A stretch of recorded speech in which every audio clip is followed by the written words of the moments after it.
This is the DCR video on Coxing on the River Wear, starting at Prebends Bridge and going upstream from the bottom of the rowable section. So we've just gone through Prebends, which we go through on the right hand arch when going upstream, and staying towards the right hand bank here as we come up to the first bend on the river. And this is a very long bend and a very sharp one as well, so we have to make sure that we don't cut it and that we keep over to our right. And this line we're on here is as far over into the middle of the river as you can reasonably go, but ideally you should be slightly further to the right here. And coming round this bend, it's quite usual to need rowers to add pressure or to join in extra rowers to pull the boat around.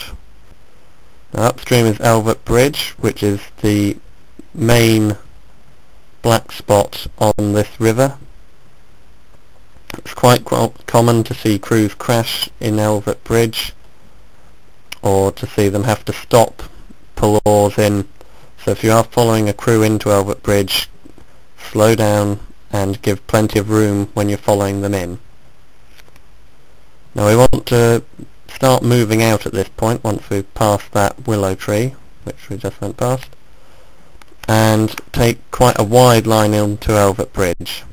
And it's safe to do this because of the way the arch faces on the downstream section, which is pointing quite straight down the outside of the bend, and so crews won't be coming in too much from the arch. So we're aiming for arch number 1 here, and we're coming on a line which is slightly too tight, which is going to cause us just to clip oars. We're going to take another look at Elvert Bridge in a while and see a slightly better line. And this is just to reiterate what Brown's boats can do. Up ahead there's going to be a Brown's boat which will just sit in our way, and we have to stop and wait for it to move out of the way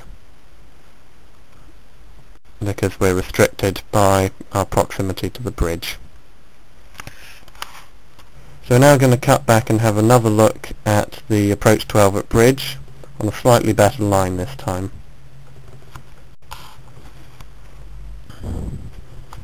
So here's that tree we're talking about. We start moving out around it.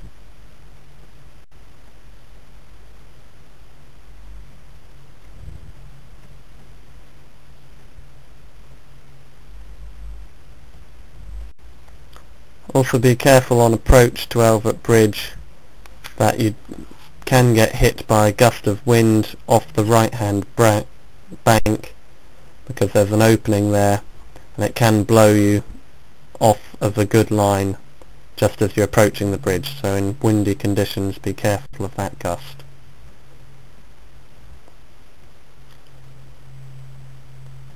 So you can see we're on quite a wide line, and we're going to start swinging the boat round quite quickly now to get the boat lined up for the bridge properly. And the idea as we're going through the arch is to have our rowers' heads lined up with the point at the top of the arch. So see this clearly once we've got the crew around for it. We've just left it a little late to steer around here. That's alright, because we can use pressure from the rowers. Just pull us around a bit, and now we can see rowers' heads lined up with the arch above us, which will take us straight through it and mean that we won't be clashing blades with the bridge.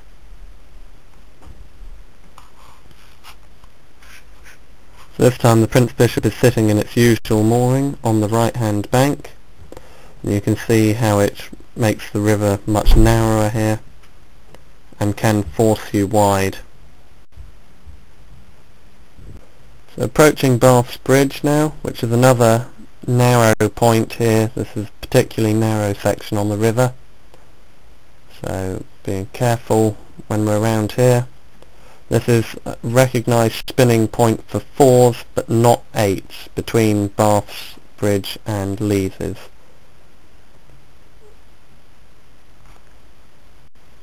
And you shouldn't try to spin downstream of Lees's between Lees's and Elvet because it's too narrow and you're not leaving much space between yourself and Elvet Bridge. So if you're spinning here, you proceed downstream a couple of lengths from Bath's and then you proceed to spin. And as always, just spin quickly and get out of the way.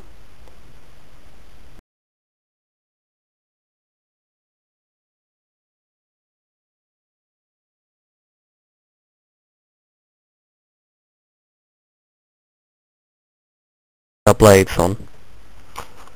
But at the same time, don't stay out wide unless you're overtaking a crew, because the river is narrow here. It's only wide enough for 3 boats abreast. So if you're out wide, and you shouldn't be, you're liable to be in the way of overtaking crews from the other side. So here we're following our line, not too wide, but wide enough to avoid grounding our blades, or the boat at certain points can get that shallow on the bank.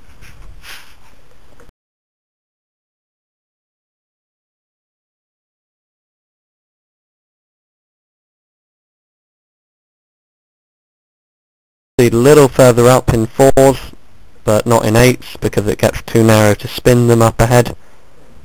But this is the general end. So now back on the race course, just around Hillbead Boat Club, and we're going to set off down from here and take a look at the approach to Elvet Bridge from a downstream course.